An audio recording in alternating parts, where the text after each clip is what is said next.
अस्सलाम वालेकुम, मैं हूं Rizwan Ashraf. Army chief general Asim field marshal बनने के बाद जहाँ पर पहले बैरून ममालिक का दौरा किया, उन्होंने पहले तुर्की का दौरा किया, फिर उसके बाद ईरान का, फिर उसके बाद अज़रबैजान का, और जैसे ही उन्होंने दौरा मुकम्मल किया तो पाकिस्तान के अंदर भी उन्होंने अब कोयटा कोर कमांड का दौरा किया, और कोयटा कोर कमांड के दौरे के मौके पर उन्होंने खिताब भी किया। अब इस खिताब के अंदर जो बातें की गई हैं वो बड़ी अहमियत की हामिल है। उसके अंदर पाकिस्तान के हालात व वाक़यात के मतलब भी बात की गई है, और इंडिया को भी जवाब दिया गया। नरेंद्र मोदी, क्योंकि नरेंद्र मोदी जिस तरीके से बढ़ के मार रहा है, नरेंद्र मोदी जिस तरीके से पाकिस्तान के ऊपर हमले करने की बातें कर रहा है, नरेंद्र मोदी कभी पानी बंद करने की बात करता है, कभी हमला करने की बात करता है, कभी मिसाइल मारने की बात करता है, कभी गोलियां मारने की बात करता है। पाकिस्तान की जानिब से कोई जवाब देने वाला नहीं।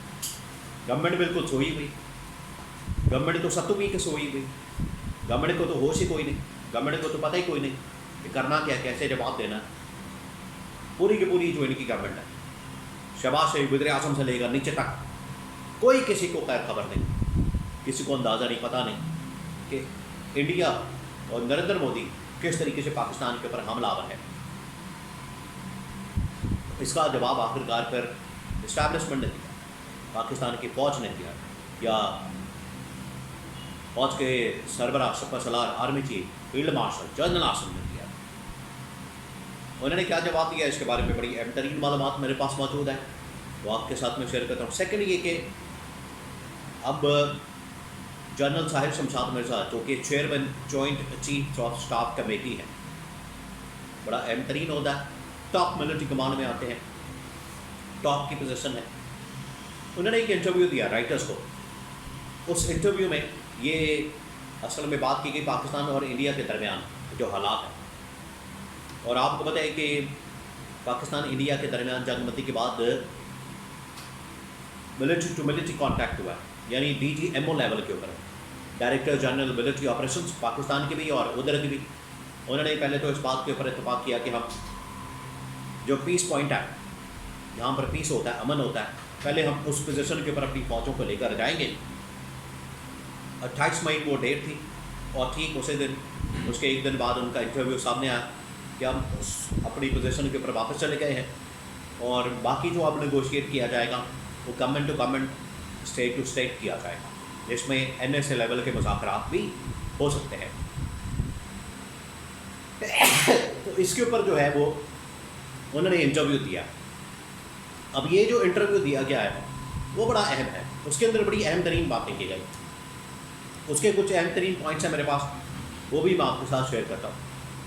तो सबसे पहले मैं आपको ये बता दूँ कि जनरल साहिर शमशाद मिर्ज़ा ने इंडिया को क्या जवाब दिया, और उन्होंने राइटर्स को जो इंटरव्यू दिया उसके अंदर उन्होंने क्या बातें की हैं।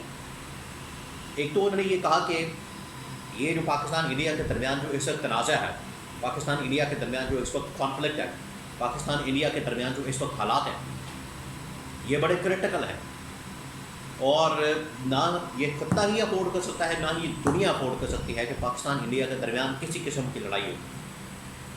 दोनों एटमी ताकतें हैं, और अगर इनके दरमियान लड़ाई होती है तो एटमी ताकत होने की वजह से, दोनों एटमी ताकतें होने की वजह से एटमी जंग का ख़तरा मौजूद है। एटमी जंग देखिए, जो 1945 के अंदर अमेरिका ने जापान के अंदर, जापान के शहर हिरोशिमा नागासाकी पर जो एटम बम मारे थे, और उसके जो असरात हैं आज तक महसूस होते हैं। सेकंड के अंदर, बल्कि सेकंड के भी 1000वें हिस्से में पूरा शहर मलियामेट हो गया, ख़त्म हो गया, नामो निशान ख़त्म हो गया। ये मुहावरा इस्तेमाल किया जाता है कि दुनिया से नामो निशान मिटा देना। इसका जो अमली प्रैक्टिकल एग्जाम्पल है नामो निशान मिटा देने वाला, ये उस वक्त देखा जा सकता है जब अमेरिका ने वहाँ पर बम मारा। वो जो उसकी शिद्दत और हिद्दत थी, उसकी दुगनी, डबल, ट्रिपल, बल्कि आप 10 गुना ज़्यादा कर लें, आज एक छोटे से बम के अंदर, एटम बम के अंदर, उससे ज़्यादा की शिद्दत और हिद्दत आज के ज़माने में पाए जाने वाले बम्बों के अंदर मौजूद है, एटम बम के अंदर। यहाँ से आप अंदाज़ा कर सकते हैं कि ये एटमी जंग कितनी ख़तरनाक हो सकती है। इस वजह से इनको, इंडिया जैसे पागल मुल्क को جو پاگلوں کے ہاتھ میں لگ گیا ہے، ان کو بار بار سمجھایا جا رہا ہے آپ ہوش کے ناخن لیں، عقل سے کام لیں، یہاں کی 2 ارب کی آبادی کو اس جنگ میں نہ چونکیں، اس کی ترقی اور خوشحالی کا سوچیں۔ لیکن انڈیا کیونکہ نریندر مودی، وہاں کی بی جے پی، آر ایس ایس، ہندوتوا نظریہ، انتہا پسند نظریہ، ہٹلر سے متاثر ہو کے اس نظریے پر چل رہے ہیں، ان کو سمجھایا جاتا ہے، پاگل پن کا شکار ہیں، لیکن پھر بھی ان کو سمجھایا جا رہا ہے کہ بندے کے پتر بن جائیں، انسان کے بچے بن جائیں، وہ سمجھ نہیں پاتے۔ تو یہ بات جنرل صاحب شمشاد مرزا نے کی ہے کہ یہ ایٹمی جنگ دونوں ملکوں کے لیے، نہ صرف دونوں ملکوں کے لیے بلکہ پوری دنیا کے لیے بہت خطرناک ثابت ہو سکتی ہے۔ اس وجہ سے عالمی طاقتوں کو، انٹرنیشنل پاورز کو اس میں سمجھانا چاہیے۔ اب آ جائیں army chief general Asif Munir کے اوپر۔ Army chief general Asif Munir نے ایک اور ہیڈ کوارٹرز کا دورہ کیا ہے کوئٹہ کا۔